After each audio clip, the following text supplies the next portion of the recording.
Hello, my friend. Welcome to the Jingle Free Zone. This is day 2. Today we're focusing on the letter A. Ask for what you need. Did you know boundaries are really self-care, but they have better PR?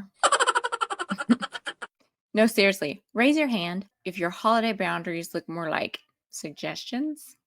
You say yes to everything, and then you're shocked when you end up exhausted or resentful or Googling how to fake joy at the Christmas dinner. Today, we're fixing that. So when I became a married adult, I used to host a big Christmas brunch at our house. And then we'd go to my mom's for dinner later in the day. Well, then one year she started working this other job. And so she asked me to make the dinner. So I was making both the brunch and the dinner. And I did this for a few years. And I'm talking big feasts. The breakfast brunch was usually, a meat and some eggs or some kind of like frittata or a fruit pastry thing. And then we'd have fresh fruit and maybe some donuts or something bite sized, a lot of food. And then I would turn around and start making the dinner portion, which when I make Christmas dinner, it takes me a few days because I have the homemade pies and then I have the cranberry chutney and I can prep the sweet potatoes so that on the actual holiday, it all comes together pretty quickly. There's just a lot of work and a lot of planning and a lot of money, frankly, to buy all that food. And so I started to feel like I just spending the whole holiday in the kitchen cooking and then cleaning up and then cooking some more and then cleaning up some more. And I was missing out on watching the kids play with their new toys and watching the Christmas movies on the TV. So it's kind of starting to turn into like the Grinch, but with a blowout. So I had to tell my mom, no more. I can make one or the other. I can make the brunch or I can make the dinner, but I'm not going to spend the whole day cooking. And over the years, I've learned to say no to other holiday traditions too. And guess what? Nobody died. I didn't get kicked out of the family group chats. And I actually started to enjoy the holidays again.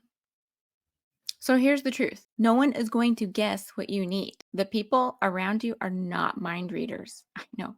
Shock. They're just as busy living in their own chaos. Hear that again.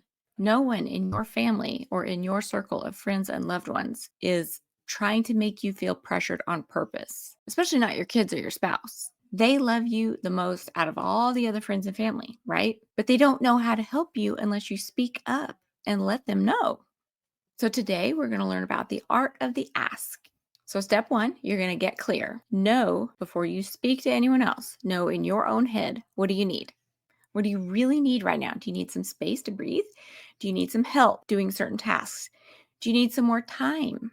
If you've still got younger kids around, do you need your husband to put them in the car and take them somewhere so that you can think straight and get more done more quickly?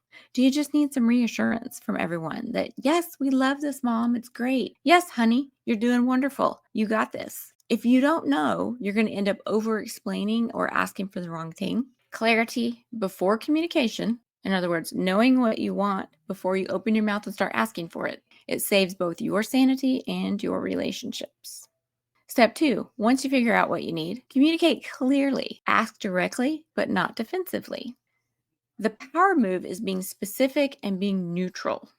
If you're not good, like I have no poker face, right? So I don't even try to like fix my face when I'm going to go talk to my husband. If I'm really annoyed, we've been married so long at this point that I can just say, look, I'm a little pissy right now. Let me go sort my feelings out. I'll come back and tell you what it's all about. And he's good with that. He'll wait. He'll give me a few minutes. But you want to avoid putting this tone of guilt or apology in your tone of voice because this isn't a favor you're asking for. It's a need. And you have a right to have needs and you have a right to expect help from your family to meet those needs. So here's some example. Instead of saying, it's fine, I'll just do it myself. I know you've said that. Hey, could you please handle dinner on Thursday so I can finish my project?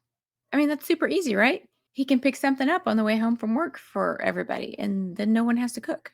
Or instead of saying, ugh, you never help with anything, you could say, you know what? I'd love your help wrapping presents this weekend. They're kind of starting to stack up. Do you think we could divide it up and conquer that on maybe Saturday afternoon? Men love specifics, right? If you can give them a plan, a timeline, what we're going to do, what's our goal? What do we win? What are we trying to accomplish? What are we going to conquer?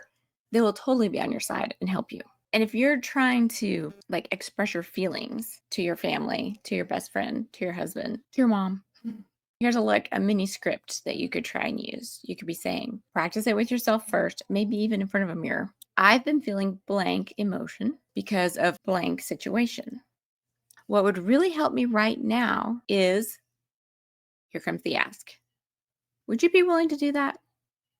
And I know that sounds maybe cheesy or over the top to some people, but most people, they're going to love that. It's like it's super specific, it's not attacking, it's not accusing or defensive. It's just neutral, and it's getting a very clear picture out there to communicate what do you need, and then they can determine are they able to help you or not. So here's some examples. I've been feeling really overwhelmed because there's so many presents that still need to be wrapped. What would really help me right now is for you to have a wrapping party with me tonight and knock out wrapping these gifts. Would you be willing to do that? I mean, seriously, what husband is going to say no to that? So here's another good one. I may or may not have used it one time. I've been dreading this weekend because we have all these people coming and the house is looking pretty scary. What would really help me right now is if we could tag team the cleaning and get it knocked out tomorrow. Would you be willing to do the bathroom and the floors while I do the family room and the kitchen? And here's the thing on that. You have to give him specific chores, because if you just say, help me get the house ready, I guarantee you he's going to be outside cleaning out the gutters or edging the lawn. And that is not going to help you get the house ready. Specifics matter with the guys. Okay, step 3, you're going to hold the line. You're going to receive that help without guilt.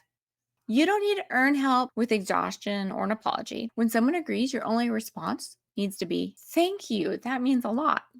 You don't have to explain. You don't have to overcompensate. You don't have to owe them one. Just let people show up for you. You deserve it. They want to do it. And you're making it super easy for them by being specific and asking for what you need. Receiving is a form of self-respect. Stop turning support into shame. It is not shame. It is self-respect. If that's something you struggle with, I want you to go and stand in your bathroom mirror and I want you to say it to yourself 3 to 5 times at least, okay? Receiving is a form of self-respect. Support is not shame.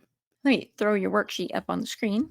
I always love this saying, you have not because you ask not. My good friend Becky Garland used to say that to me all the time when I was a young married. But again, it's all about the ask. If you can ask with clarity and confidence and consistency, you will get so much better results. So I put the script there, the I've been feeling blank emotion because of blank situation. What would really help me right now is this.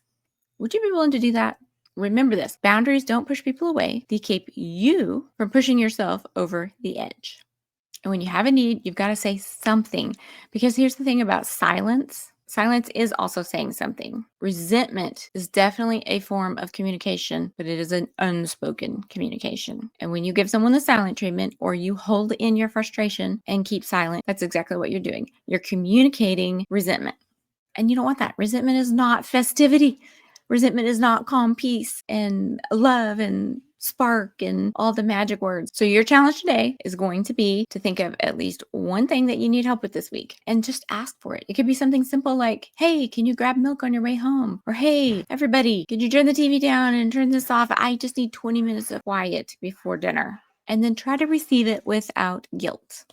Now, if you want to know what's coming next, tomorrow, we're going to dive into a big one. Nix the negativity. We're going to cut off the guilt and the drama and the comparison traps. So grab your cocoa and your confidence and meet me again tomorrow. Be sure and check the post later too to find out who our lucky winner of today's prize is. Love you. See you later.